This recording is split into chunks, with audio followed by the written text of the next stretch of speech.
2002 से मैं मोदी को फॉलो कर रहा हूं। जनवरी 2002 में इस हरामजादे ने पहला काम किया कि खुद को ओबीसी में डाला, जो कि वो ओबीसी नहीं है। ये साला हरामी जो बोलता है वो कभी करता नहीं। आज का उसका भाषण सुनने के बाद मुझे रोना आया कि साला ये सुधरने की इसकी सुधरने की कोई गुंजाइश है ही नहीं, ये सुधरने की उसको इच्छा ही नहीं। अभी देखा कि कुत्ते दूध पी रहे हैं रास्ते पर का, और वो एक लेडी भी वो दूध भर रही है। तो इसको साले को कुछ संवेदना, हृदय विदय कुछ है कि नहीं?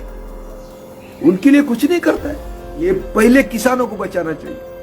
यदि तुम उनको बचाएंगे नहीं तो अगले साल क्या खाएंगे?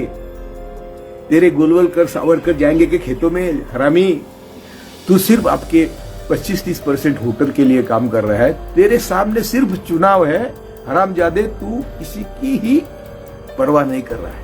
ये आर्य भट्टुकडुम की जो नीति है हमें बर्बाद करने की, जिसका काम मोदी, शाह और भागवत कर रहा है, उसको हम रोक सकते हैं, वो भी संविधान के दायरे में। ये साले बोलेंगे हरामजादे, मैं आपको रास्ते पर आने को कहता हूं, मैं रास्ते पर संविधान के दायरे में आने को कहता हूं, यह हमारा हक है। कि जरा सोचो, अरे जो हमारे बहुजन नेता उनके तलवे चाट रहे हैं, उनको चौराहे पर फिर घेराव करो और पूछो कि तुम किस लिए काम कर रहे हैं? कहा अंबेडकर और कहा तुम साले हरामजादे?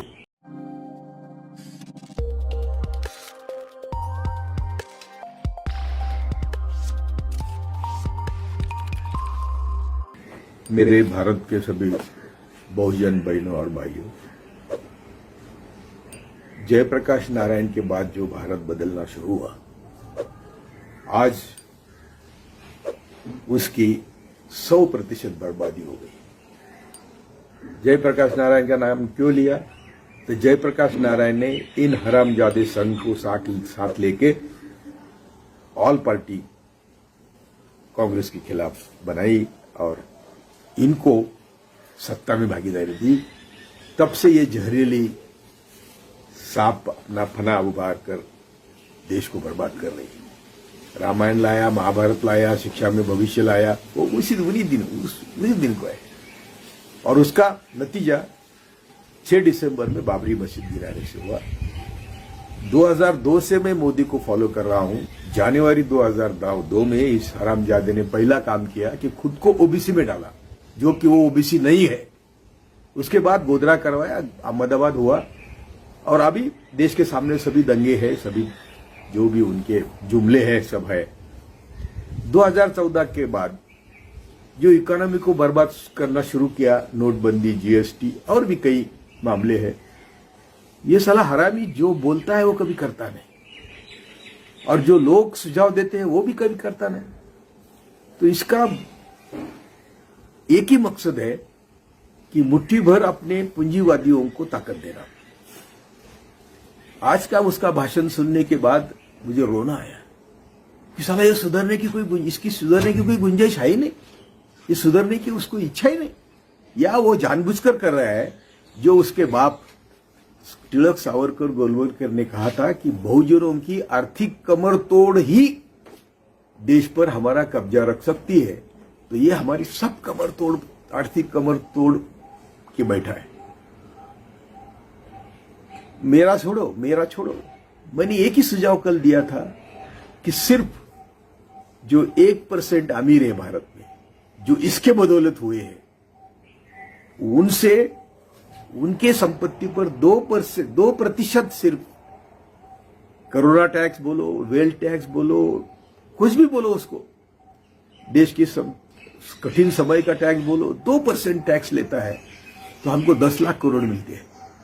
10 लाख करोड़ में जो आज हमारे सब 80% लोग 2 समय के रोटी के लिए दर दर भटक रहे हैं, उनको ना ट्रांसपोर्ट है, उनका जाने के घर के लिए कुछ है। अभी देखा कि कुत्ते दूध पी रहे हैं रास्ते पर का, और वो एक लेडी भी वो दूध भर रही है।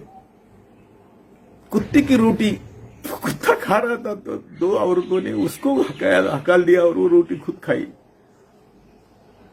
तो इसको साले को कुछ संवेदना, हृदय विदय कुछ है कि नहीं? उनके लिए कुछ नहीं करता है। ये सिर्फ गुड्डी बातें करता है कि भारत के संविधान की शुरुआत हम भारत के लोग हैं। अरे हरामजादे, हम भारत के लोग का मतलब क्या होता है? हम भारत के लोग का मतलब होता है सबको रोटी, कपड़ा, मकान, स्वास्थ्य और शिक्षा। तू क्या समझता है लोग मूर्ख हैं? आज भी जो उसने की उसमें से कुछ नहीं किया। सोनिया गांधी के 4-5 प्रस्ताव थे। सोनिया गांधी का कल का वीडियो है कि अरे सबको खाने को तो दे दो। मैं बड़े दावे से कहता हूं कि अन्न सुरक्षा कानून लाने में हमारा बहुत बड़ा योगदान था। हमारे 1-1 लाख के मोर्चे थे। वो जब जयराम रमेश मुझे खुद बात करता था कि भाई आपके मोर्चे से मुझे ताकत मिल रही है, अन्न सुरक्षा कानून मुझे लाना है, और आपके कई लोग उसको विरोध कर रहे हैं। लैंड एक्विजिशन एक्ट है, जो भी अच्छे कानून कांग्रेस ने लाए थे मरते समय, मरता क्या नहीं करता बोलो, ठीक है कोई बात नहीं, लेकिन लाए थे वो सब इसने बर्बाद किए। बोला मनरेगा में आपका स्मारक करूंगा, और आज मनरेगा में पैसे बढ़ा रहा है जब मनरेगा का काम हो ही नहीं सकता। तो आज हमें, मैं कितने बार से बोल रहा हूं कि मिलिट्री का इस्तेमाल करना चाहिए, पहले किसानों को बचाना चाहिए। यदि तुम उनको बचाएंगे नहीं तो अगले साल क्या खाएंगे? तेरे गोलवलकर सावरकर जाएंगे कि खेतों में? हरामी हमारे लोग जाएंगे ना खेतों में। तो खेतों में उनको जाने के लिए तो तुम जिंदा रखो, खेत मजदूर को, अनऑर्गेनाइज्ड मजदूर को तुम जिंदा रखो। किसानों को तुम जिंदा नहीं रखेंगे तो तुम, अभी तो सब बर्बाद तो हुआ है। अगला चारा सिर्फ किसान है, खेत मजदूर है और अनऑर्गेनाइज्ड सेक्टर है। जिसको जिंदा रहने के लिए तू कुछ करेगा तो तेरा देश जिंदा रहेगा। तुझे देश की मालूम है मुझे, तुझे देश के लेन देन नहीं है। तू सिर्फ आपके 25-30% वोटर के लिए काम कर रहा है। तेरे सामने सिर्फ चुनाव है। हरामजादे, तू किसी की ही परवाह नहीं कर रहा है।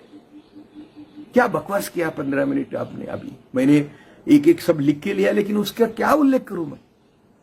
तो अभी भी मैं सभी बहुजनों को आपके माध्यम, ये वीडियो के माध्यम से विनती करता हूं कि अरे संविधान के दायरे में उठो। अभी आज बाबा साहब अम्बेडकर की जयंती के अवसर पर जरा सोचो कि हम सब दलित, मुस्लिम, आदिवासी और सभी जाति धर्मों के गरीब, यानी हम आज 80% लोगों के मन जीत सकते हैं, और उनको साथ लेके ये आर्य भट्टुकडुम की जो नीति है हमें बर्बाद करने की, जिसका काम मोदी, शाह और भागवत कर रहा है, उसको हम रोक सकते हैं। वो भी संविधान के दायरे में। ये साले बोलेंगे हरामजादे, मैं आपको रास्ते पर आने को कहता हूं। मैं रास्ते पर संविधान के दायरे में आने को कहता हूं, यह हमारा हक है। ये लॉकडाउन, मेरे ख्याल से कोई भी कानून जो बनता है, मुझे मालूम है, और जो लॉकडाउन की भी ये बात करता है, ये सिर्फ पूंजीवादी उनको डिक्टेशन है। क्योंकि सभी इसके जो पूंजीवादी है दोस्त, उनके सब कारखाने चालू है, उनको कोई तकलीफ नहीं है। और बाकी जो कारखाने हैं, कंपनी है जो माल बनाती है, अरे उनका बनाया हुआ माल का मार्केट में सड़ रहा है, तो उनको कंपनी चालू करने की जरूरत नहीं। उनको आपने 1,40,000 करोड़ का पैकेज दिया है, तो उनको अभी कुछ जरूरत नहीं। बाजार में पैसे नहीं, खिस्से में पैसे नहीं, तो उनका माल कौन खरीदेगा? तो ये जो दुष्ट चक्र शुरू हुआ है, हरामजादे, वो कहीं तोड़, लोगों को जिंदा रखने को तो इंतजाम कर। भूखमरी, कोरोना, ये साथ साथ हमारे गरीबों को मार रहे हैं। इसलिए मैं बहुजनों को अपील करता हूं कि जरा सोचो। अरे जो हमारे बहुजन नेता उनके तलवे चाट रहे हैं, उनको चौराहे पर फिर घेराव करो और पूछो कि तुम किस लिए काम कर रहे हैं? कहा अंबेडकर और कहा तुम साले हरामजादे? इसीलिए चलो उठो, हम सब मिलके संगठित होकर संघर्ष करेंगे। जय भारत।